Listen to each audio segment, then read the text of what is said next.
Draco Malfoy and the Truth of the Heart by Draco will hear about this. Chapter 9. And so 4 became 3. Draco must have drifted off in Harry's arms at some point. He only came to again when he heard Hermione's soft voice, but he felt so comfortable that he didn't bother opening his eyes. "You alright?" "I hope so. We talked for a long time. He didn't warm up at first, and I think he might have a slight fever now. He feels very warm." "I have some pepper up in my bag. We can give it to him when he wakes up." "Good. That's good." "Harry, please be careful with him." "Hermione." "I didn't want to say anything before because I know you're dealing with a lot, but he's fragile in a way. He instantly turns to self-depreciation and self-doubt as soon as something goes awry, and it worries me sometimes. He's not been dealing well with your behaviour at all, though he was trying really hard to be patient and make no trouble." Harry was silent for a long moment. He ran his fingers across Draco's shoulder in gentle circles. "I don't understand why he always assumes the worst," Harry muttered. "I thought it was obvious how much I love him. It didn't occur to me that he would think—" He gulped. Somewhere in the back of his mind, Draco wondered if he should let them know that he was awake, but his mind was too clouded. "Draco is much more insecure than he lets on," Hermione sighed. "Always has been, Harry. You just have to accept that and work with it." "It's more than insecurity," Harry murmured, and his arms tightened around Draco for a moment. "I can't put my finger on it, but something is wrong, Hermione. There's something about the way his mind works sometimes that isn't quite right, and it scares me." "What do you mean?" Hermione asked, sounding unsure now. "I don't know," Harry sighed. "I wish I knew. I just have this gut feeling that something is wrong with him." "Harry, I think what happened today just really frightened you," Hermione replied, obviously trying to comfort him. "And I can't blame you. It was terrifying. But I think it was the locket making it happen." "No, Hermione." Harry shook his head. "The locket only triggered it. And I haven't only had this feeling since today either. I've had it since Draco and I started dating. I wished I could explain it better, but I can't. It's just..." He sighed, clearly frustrated. "I don't know. And I keep making things worse, too. I seem to have a talent for not noticing when he's spiraling. It happened in 4th year and now again, and in general, I missed him being in love with me all this time, and..." "Now you're just looking for reasons to blame yourself, Harry." Hermione shook her head. "I can't deny that you're oblivious sometimes, and it makes things difficult for Draco when he's suffering. But introspective is the first step to betterment. If you know this about yourself, you can work on it. Just try to keep one eye on Draco, and I can poke you too if I think you're becoming too distracted by other things. Then I'm sure things will turn out all right." "I hope you're right," Harry whispered, and his fingers gently caressed Draco's hair. "I'm so sick of doing wrong by him." Hermione was saying something else, but her voice became blurred then, and he gently faded from consciousness to the sensation of Harry's fingers in his hair. The next morning he did not remember the conversation he had overheard. "Are you quite sure you're fit to operate, Draco?" Hermione asked, tentatively scanning his face. "Of course I am," Draco scoffed. "I merely had some temperature overnight, and the pepper up took care of that. If Weasley is declared safe for apparition, so am I." He noticed Hermione and Harry throw each other a meaningful look. Harry's jaw was clenched. "What?" Draco asked, on the defensive now. "Draco," Harry said in his no-nonsense voice, turning to face him. "You're not just saying this to make our lives easier, right? Because if you're keeping silent about feeling unwell just to not be a burden—" "Oh, Salazar!" Draco groaned. "You can't be serious!" "Well, can you blame me for asking?" Harry shot back. "Me speaking my mind and you refusing to listen is a far more regular occurrence than me keeping silent." Draco snapped, embarrassed at the fuss they were making. "Now, can we please get going?" "You heard him," Weasley grumbled. "Let's move on." He was in a spectacularly bad mood since he had been chosen to wear the locket today. Draco tried not to feel guilty about that. It had been the unanimous decision by the Gryffindor trio that Draco would under no circumstances be asked to wear, hold, or if could be helped, be near the locket again. Instead, they would take turns wearing it and make sure it would not take hold of anyone's emotions the way it did of Draco's. Draco did not feel good about that decision. Not only did he hate that he was exempt from the mission by his apparent weakness to any piece of the Dark Lord's soul, but he also hated the thought that his friend and boyfriend would still be exposed to the dangerous object regularly. It turned out that Draco's fears were not entirely unfounded. He could tell whose turn it was to wear the locket by the way they behaved over the next couple of weeks. Hermione became irritable and snappy, but truly she handled the influence of the dark object the best by far. Harry became withdrawn and quiet. Sometimes he'd lash out, and then he'd immediately apologize and become inconsolable about his own behavior. Weasley, though, was by far the worst. Maybe it was the fact that Draco had never particularly enjoyed his company to begin with, but whenever he was under the influence of the Horcrux, he became this monster that wanted to claw everyone's eyes out. Or maybe Draco wanted to claw his eyes out, one of the two. He'd complain incessantly, he'd pick fights, and bully everyone. Draco had held his tongue at first, still feeling bad about the fact that he alone was unable to wear the damn locket. But after a while, he'd had enough and had started to fire insults back, and it had only heated up the atmosphere. Yet he couldn't bring himself to stop. It didn't help that they didn't always have the best ingredients available to cook meals with. They kept sneaking things, and sometimes Draco and Harry would take a trip into Muggle villages to stop by a shop and get some of what Weasley called human food, as opposed to the mushrooms, berries, and herbs Hermione collected from the forest. But even when they did, Weasley managed to find something to complain. "It tastes bland," he commented on the fry-up Draco had attempted after a trip to the village. "Look up chewing on flubberworms. Have you heard of seasoning, Malfoy?" "Oh, I'm so sorry," Draco snapped, turning on him. "Maybe next time you can take over kitchen duty and show us how it's done."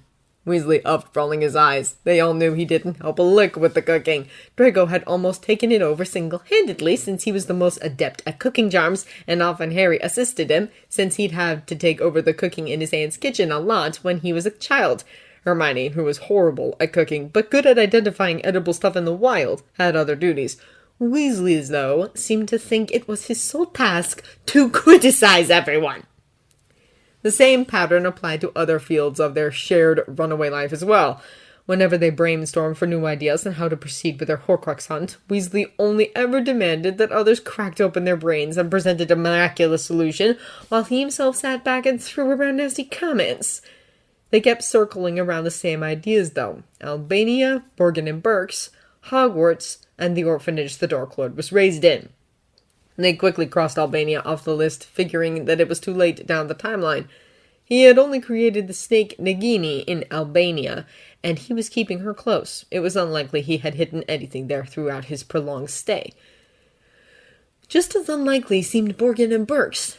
Not only were the shop owners experts on dark magic and would have recognized any such object brought into their job, but the Horcrux would have been remarkably unsafe there as well.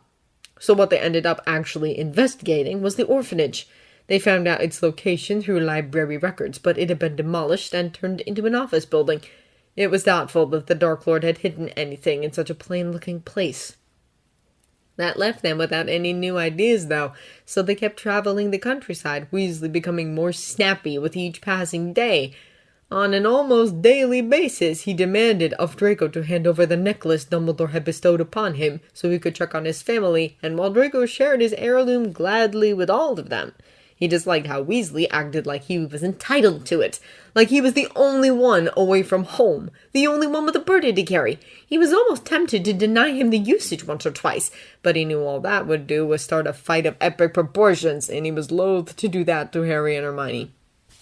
Though, mind you, Harry seemed close to start one himself. "They've been whispering behind my back again," Harry grumbled, making Draco drop his book as he came to sit down next to him at the very corner of their protection spells. "Hermione and Weasley?" Draco asked, frowning. He had noticed that they had taken to doing that. They had their own private conversations in hushed tones that would end abruptly as soon as Harry or Draco approached. His theory was that Hermione was trying to talk Weasley down throughout those little talks, but of course it was hard to convince Harry of that. "Who else are we traveling with?" he sighed. "I wish they'd just tell me to my face if they had a problem." "I doubt Hermione is the one with the problem." Draco rolled his eyes. "She hasn't been the one bitching around." Harry sighed, leaning sideways so his head rested against Draco's shoulder. "I don't know what they expect me to do," he muttered. "No one expects you to do anything," Draco assured him. "There was always going to be a completely shit time, and this is it. It will pass. We'll find a new clue eventually, and things will move forward. Don't lose hope." Harry nodded, but didn't say anything. Then he asked, "What are you reading?" Read Scooter's autobiography of Dumbledore. Draco rolled his eyes. I nicked it from Mumbage's office. Really? Harry asked, looking up in interest. You never said. It's utter shite, Harry, Draco pointed out. I didn't want you to angst over the trash she was spreading on top of everything else. Harry, though, didn't appear to be listening. He took the book from Draco's lap and turned the pages, looking at the pictures. Draco sighed deeply, watching him. Then Harry froze, gasping loudly. That's the thief, he called. What? Draco asked, blinking. The thief that stole from Grigorovich. That's him. Draco leaned in to glance at the photo Harry was indicating. It showed a teenage Dumbledore, blonde and beardless, laughing with a handsome stranger around his age. The caption read, Albus Dumbledore shortly after his mother's death with his friend Gellert Grindelwald. Grindelwald? Draco called, appalled. I thought you had read the book, Harry demanded. I barely passed the second chapter, Draco said defensively. What in Merlin's name was he doing hanging around with a madman like Grindelwald? Well, looks like the old man had many secrets, Harry muttered, his voice icy. But fact is, that's the thief. He stole whatever you know who's after. Draco frowned, considering this. Well, Grindelwald was an evil bastard himself, Draco pointed out. He terrorized the whole of Europe, and parts of the rest of the world, if I remember correctly. I'm not surprised if he and the Dark Lord share, the same interests, so to say. I guess so. Harry frowned. I wonder what it is that you know who's after. Well, Grigorovich is a wand maker, Draco reminded him. If I were to guess, I'd say it's a wand. He has Ollivander as a captive, though, Harry pointed out. Why would he need a specific wand if Ollivander could just make him any wand he pleases? Draco bit his lip, contemplating. There are legends, he told Harry, about wands. That are more powerful than others. Maybe he's looking for a wand like that. Harry hummed, his face thoughtful. It might be. After all, the fact that his wand and mine share a core. It's a hindrance to him, Draco agreed. He might want a wand that can attack you properly, but not any wand, it seems. It would make sense. Harry nodded. Then he looked at Draco. Do you know where Grindelwald is? No clue, Draco shrugged. Dumbledore defeated him, and then he was sentenced for his crimes by an international jury, as far as I remember. But I don't remember what the punishment was. Let's just hope you know who doesn't find him. Harry sighed. One thing we don't need is him with some kind of super wand. Draco sighed and entwined their fingers, silently agreeing. The weeks rolled by, and they soon lost track of time. It was easy to do in the midst of their isolation. So when they actually heard familiar voices near where they had set up camp for the night, it was like they had been hit over the head with a bludgeon. It was a group of 6, 4 wizards and 2 goblins. The goblins went by the names Griphook and Gornuk, though Draco couldn't have cared less about them, since his whole attention was swallowed up by the people he actually knew. The first voice he recognized was that of his former teammate, his chaser, Yetin Boggart. He was accompanied by Dean Thomas and, at another familiar face, Killian Thompson, one of the Hufflepuffs who had hung out with Abbas at the end of last term, and who he distinctly remembered his beater fancying. The 4th wizard in their round was a former ministry employee, Dirk Cresswell. So how long have you been on the run? Killian asked as they were roasting some fish over an open fire between them. 6 weeks. 7. I forgot, Cresswell answered tiredly. But up a Griphook in the first couple of days and joined forces with Gornuk not long after. Nice to have a bit of company. How long have you kids been out here? Since the start of the term, Dean replied. Knew I couldn't go back to Hogwarts. Muggleborn, eh? Cresswell asked. Not sure, Dean said. My dad left my mum when I was a kid. I've got no proof he was a wizard, though. Well, I'm 100% Muggleborn, Killian shrugged. No choice but to run, really. I met Yatin after a couple of days. I graduated this summer, actually. Yatin sighed. Was supposed to start my junior position at the Department of Magical International Cooperation just a few days before the Ministry changed its stance on Muggleborn wizards. Then I got summoned to a trial instead. I didn't turn up, naturally. Knew there would be nothing like a fair hearing under any circumstances. And anyway, they had all my family records already. I had to hand them in when I applied for the job. Draco gulped as he listened. He'd never even had an inkling that Yatin was Muggleborn. He had certainly hidden it well from his housemates. Then again, in a house like Slytherin, he'd probably had to. We met Dean about a month ago, Killian told them quite cheerfully. We've been sticking together ever since. Good decision, Cresswell answered. Dangerous world out there. It's better to have someone who'll have your back if things go awry. So what's your story? Gillian asked, and Cresswell then launched into a tale of having been caught and making an escape halfway through Azkaban. Griphook and Gornook then gave a report on the state of Gringotts, how the Wizarding Bank, too, was now in the Dark Lord's hands, rather than under the Goblin leadership it had been for centuries. They had refused to bow to the new ownership, so they left. It was when Snape's name was brought up, though, that the conversation became interesting again. There was mention of a couple of students trying to break into Snape's office to steal Gryffindor's sword. Ginny's name was the only one specifically mentioned. They'd been caught, though, and he'd sent the sword to Gringotts for it to be kept there safe. "It's a fake," Griphook jaggled. Draco exchanged startled looks with Harry and Hermione. "What?" Gillian asked. "Oh, yes, it is a copy. An excellent copy, it is true. But it was wizard-made. The original was forged centuries ago by goblins and had certain properties only goblin-made armor possesses. Wherever the genuine sword of Gryffindor is, it is not in a vault at Gringotts Bank." Well, Yatten chuckled. "And I guess you didn't enlighten him?" "I saw no reason to trouble them with the information," Griphook told them quite smugly, making all of them laugh. Draco's mind was reeling with the news. The Sword of Gryffindor in Snape's possession was a fake. That meant Dumbledore must have exchanged it with a copy and hidden the real one somewhere for them to find. But where? What happened to Ginny and the others? Dean asked, pulling Draco from his thoughts. The ones who tried to steal it. "Oh, they were punished cruelly," Griphook answered quite indifferently, making Draco freeze in alarm. Are they okay? Yatten asked quite sharply. Who was there? "How am I supposed to know?" Griphook demanded. "I only heard the reports from her brother Bill. The only ones he mentioned were his sister and her boyfriend, I think. But they suffered no serious injuries, as far as I am aware." Draco bit his lip, trying to push down his anxiety.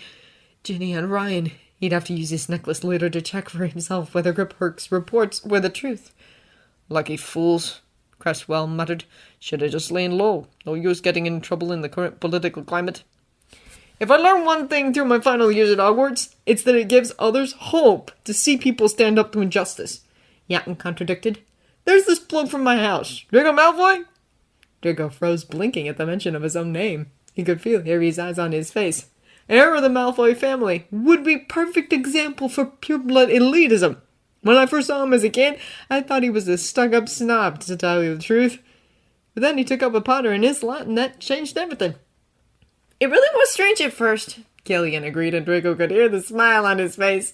Seeing the two of them attached at the hip. People have been telling the most horrid stories about Slytherins when I started at Hogwarts. That was also the year the Chamber of Secrets was opened.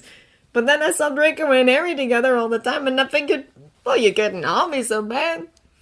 That certainly worked in our favor, Yatten laughed. But what was more important was that he basically told his father and our narrow-minded housemates to shop off. Watching that happen was marvelous, honestly. I'd learned to keep my head down and my opinions to myself to stay out of trouble, but Draco, he showed the rest of us misfits that there was another path, and that was huge. That's what the boss told me, Gillian chuckled. That he never really fit in with his housemates, but he'd always played the part. And when he became part of Draco's team, things started to change, because he met new people who thought like him. I think that's what happened for all of us, Yatten agreed. So I get why Ginny and Ryan would keep fighting, even if it puts them in danger. Because someone has to. They can't give up. Draco felt choked when they had finished speaking. Harry reached out for his hand, entwining their fingers. That's noble and all, Cresswell sighed. But I thought that was the job of the Potter boy. Spreading hope and saving all our houses. But where is he, huh? Hiding away or probably dead for all we know. Don't say that, Dean hissed. He can't be dead, Yatten said, sounding amused. Draco won't allow it. Draco bit his lip, trying not to laugh. He saw that Harry too was smiling, though his eyes were still troubled. True, Gillian laughed. He seems like a stubborn one. You have no idea, Yatten snorted. Their conversation faded off then, and the four of them scrambled back to their tents, paranoid of being overheard, despite their protective charms. When they were quite sure of their privacy, Hermione scrambled for her beaded bag and procured the portrait of former headmaster Phineas Nigellus, which had apparently been placed at Grimmauld Place, and Hermione had taken along to make sure Draco's ancestor couldn't spy on them and report to Snape. Draco had no idea any of that had even happened. No one told him anything, did they? And she proceeded to blindfold and interrogate him about the events they had just overheard. It turned out the last time the sword had been taken out of its case, as far as Phineas knew, was when Dumbledore had used it to destroy the ring that carried the second Horcrux already off their list. It had not needed to be taken out for cleaning or any other reason, seeing that it was goblin-made and dust didn't stick. It absorbed only what strengthened it. Which meant, Draco realized immediately, his heart racing, that it could destroy Horcruxes. After all, Harry had killed the basilisk with it. It had been drenched in poison, and they had already established that basilisk poison would be destructive enough to finish a Horcrux. They also found out that the students involved in the attempted theft were Ginny, Ryan, Neville, Luna, and Eureka. As a punishment, they had been sent into the Forbidden Forest to do work for Hagrid. An immense feeling of relief followed that particular news. After all, the trip to the forest with Hagrid was hardly the worst kind of punishment they could have received, under the circumstances. Heck, they'd probably even had fun carrying out whatever task Hagrid had given them, knowing Ryan and Luna. So when they finally stuffed the portrait back into Hermione's bag and sunk into an animated discussion about all the new information they had just received, they were on their feet, pacing and excitable, firing thoughts and ideas at each other in a way they hadn't in weeks. Did he give you any clues? No, we didn't. Harry shook his head, wringing his hands. At least, I think he didn't. He can be pretty cryptic sometimes. Think, Harry, Hermione begged. Where might he have put it for you to find? Not at Hogwarts. Harry shook his head, still pacing. Hogsmeade, then? Hermione suggested. The Shrieking Shack? Harry guessed. No, Draco said decisively. He didn't trust Snape enough to tell him he swapped the swords, so he must have hidden it somewhere out of Snape's direct reach, just in case. He frowned, glancing at Hermione before continuing. What about Godric's Hollow? It's Gryffindor's and Harry's birthplace. It's the only place with a connection for both of them apart from Hogwarts. Hermione seemed weary at his words, but Harry's eyes gleamed as they met his. You're right, he breathed. That's brilliant, Draco. He turned to address Weasley, who had been remarkably quiet throughout their exchange. What do you reckon, Ron?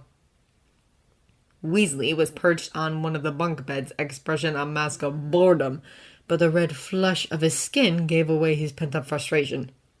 Oh, remembered me, have you? He snapped, making Draco roll his eyes.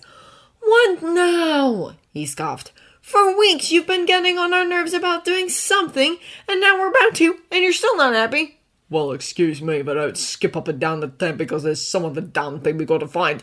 Just add it to the list of stuff you don't know. He gestured to Harry with those last words, making Draco see red. Harry, that was quicker to retaliate. I don't know, he repeated, incredulous. I don't know. Whoever bloody said it's Harry's responsibility to know everything, Draco called. Dumbledore was a secretive bastard who failed to share the important things with him before he died, and now we're all trying to crack the puzzle as a team. So blaming Harry is bloody rich. Oh, of course you would say that, Weasley sneered. You've always worshipped the ground he walks on. He can't do wrong in your eyes, can he? Draco flushed, feeling uncomfortably called out. Ron! Hermione said warningly, but he elected to ignore her. If you have a problem with me, say it. Harry spoke up, his tone deceptively calm. Dangerous.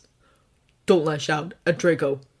Right, Weasley snorted. Wouldn't want to hurt precious Draco's feelings. We all know how easy that's to do. Stop! Harry snapped, his green eyes flashing. What's your problem? My problem? Weasley snarled. I just hope, after we'd been running around a few weeks, we'd have achieved something. Draco couldn't help it. He laughed, humorless and cold. You could see Hermione fidget where she stood. Oh, and that coming from the one person who has refused to give us any valuable input ever since we left Grimmauld Place. Admit it! You're just pissed you don't have someone to cook you stellar meals 3 times a day. That's why you're throwing a fuss like a 5-year-old. Oh, you want to talk? Weasley growled. Who got order wearing that damn locket with a nice swimming trip? Draco blanched, and Harry growled. Stop talking now, Ron, or I swear. You'll what? He challenged. Punch me? Hex me? We all know that if anyone dares to say anything against him, you'll make the bite. I've had to tiptoe around him for years. You're so full of crap, Draco muttered, shaking his head. I can count the instances Harry called you out for your bullshit on one hand. If anyone's had a free pass here, it's you. Oh, when have you ever been called out? Weasley shot back. Maybe I'm just not as much of an insensitive prick as you, Draco snapped. Will you two stop it? Hermione pleaded. This is getting us nowhere. Run! I still don't understand what part of this isn't living up to your expectations. Harry interrupted her, clearly incensed. Did you think we'd be staying in 5-star hotels, finding a Horcrux every other day? Did you think you'd be back to Mummy by Christmas? We thought we knew what you were doing, Weasley shouted. We thought Dumbledore had told you what to do. We thought you had a real plan. Who's we? Draco demanded, turning to Hermione now. She stared at him with wide eyes, frantically shaking her head. Well, sorry to let you down, Harry told Weasley, completely ignoring their little exchange. I've been straight with you from the start. I told you everything Dumbledore told me. And in case you haven't noticed, we found one Horcrux. Yes, and we're about as near to getting rid of it as we were to finding the rest of them. Nowhere bloody near, in other words. Take the nugget off, Ron, Hermione pleaded. please, take it off. You wouldn't be talking like this. Don't put it on like it, Draco interrupted her, sharp eyes on her now. Harry's come to me for weeks complaining about how you two keep whispering behind our backs. I knew he was going to blow up eventually. I just didn't think you shared his views. Hermione looked like she'd been slapped. Draco, I don't, she started. Don't lie, Weasley snapped. You said it too. You said you were disappointed. You said you thought he had a bit more to go on than... I didn't say it like that. Harry, I didn't, she called, turning to him with tears in her eyes. Well, for someone so smart, you're more stupid than I realized, Draco pointed out coldly. Harry's never been one to keep secrets from us. That was your specialty. Remember 5th year? Hermione threw him a wounded look, but he just glabbered back. He knew he was lashing out, and he felt justified in his anger. He'd never been so disappointed with Hermione before. And you! Draco snapped, in a mood now, turning to Weasley. You've always been a troublemaker. As long as I've known you, you've made the people around you unhappy by being a selfish git! That doesn't surprise me, Weasley snorted. You never wanted me around to begin with. Only because you tried to get rid of me! Draco shot back. We both know you whispered warnings in Harry's ear from the moment you met me! Don't pretend like I had no right to, Weasley yelled. Look at your family and all the trouble we got into because of your father. Fun! Hermione called the same moment that Harry took a step forward. Please, stop! Draco saved Ginny's life in 2nd year and almost died doing it. Harry ground out. How dare you! Oh, now you care about Ginny, because you sure seem rather blasé about her punishment. Weasley shot back. Ginny is fine, Draco called. We just heard they were paired with Hagrid. There's no way. They went into the forest. They still might have been hurt. By Salazar, I give you the damn necklace of mine every bloody day, Draco called. You would know, you moron! Yeah, I get it. You don't care. Weasley called. You with your mother in hiding and Harry with no family left. Oh, nice, Draco sneered. Those are our friends too, you overdramatic troll. Not to mention that Harry loves your family like it's his own, but you wouldn't understand that, would you? You're so far up your arse. Well, if I'm such a nuisance, maybe we should leave you and Harry to it, Weasley yelled. Like that, the two of you can finally fuck your way through this tent and Harry can focus his energy on making sure you don't off yourself. Draco hadn't even seen Harry move, but before he knew it, his fist was colliding with Weasley's face. Hermione cried out for them to stop, throwing up a shield charm that threw them back a few steps, effectively separating them. Draco stood frozen, still reeling a little from Weasley's words as he watched the scene. Then go! Harry roared. Go back to your family, pretend you've got over your sputtergoit, and Mummy will be able to feed you up, and... I will! Weasley yelled. Honestly, I've had enough of this! For confidence! Draco sneered. Drop the Horcrux and be gone! With a snarl, he pulled the locket over his head in one violent movement and flung it to the floor to Draco's feet. He forced himself not to step away, even though he could feel the dark magic reaching for him. Weasley turned to Hermione. What are you doing? He demanded, his voice hard. What do you mean? She asked, her voice shaky. Are you staying or what? She threw a desperate look at Draco, then Harry, before her gaze returned to Weasley. Yes, I'm staying. Ron, we said we'd go with Harry. We said we'd help. I get it. You choose them. And with that, he shouldered past Draco and went for the tent exit. Oh, no! Hermione called, hurrying after him. Please, come back! Come back! They could hear her call for Weasley through the thin walls of the tent, but there was no response. When she returned, she was sobbing, informing them that he'd disapparated. She threw herself onto the nearest bed and cried with abandon. Draco watched for a moment. Part of him still smarted from the fact that Hermione had indulged Weasley's poisonous talk. There was a long silence between them. Harry went to pick up the Horcrux at Draco's feet before making his way outside, probably to keep watch. Draco watched Hermione for a moment longer before tentatively sitting down next to her on the mattress, laying a hand on her shoulder. In response to his touch, she curled into him, her head in his lap as she seemed to cry even harder. Draco wordlessly stroked back her hair, offering silent comfort.